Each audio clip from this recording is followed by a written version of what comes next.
सरस्वती शिशु विद्या मंदिर फुलबाणी रे कन्या शिविर अनुष्ठित। स्थानीय सरस्वती शिशु विद्या मंदिर ठारे कन्या भारती तरफरु कन्या शिविर अनुष्ठित हो जाइछि। एथिरे जिला प्रमुख इंद्रमणि नायक प्रदीप प्रज्वलन पूर्वक कार्यक्रम को आगे नेबा सह विद्यालयर छात्री माननकु निजर आत्मरक्षा संबंध रे सचेतन कराइथिले।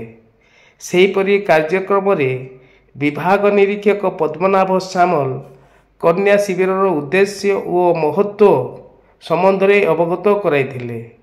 विद्यालयर प्रधानाचार्य राजेंद्र कुमार पाढ़ी उपस्थित अतिथि वृंद परिचय प्रदान करथिले।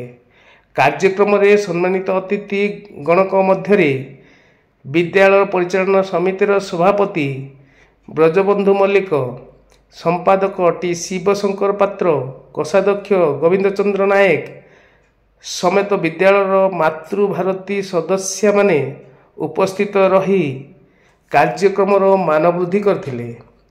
कन्या शिविर मुख्य आकर्षण थिला पारंपरिक झोटी आंकिबा, अलता बलिबा, साड़ी पिंधिबा, मेहंदी लगाइबा, व्यावसायिक मेला एवं पारंपरिक खाद्य प्रदर्शन आदि प्रतियोगिता।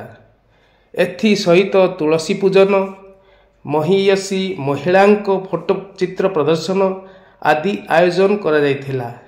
एथि सहित छात्री मानक द्वारा प्रारंभिक संगीत गान और सांस्कृतिक कार्यक्रम करा जायथिला।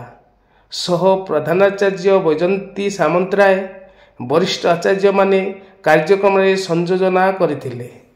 आचार्य राजेश्वरी भौणी द्वारा वंदना कार्यक्रम परिचालना होइथिबा बेले समस्त आचार्य सेविका माने सहयोग करथिले।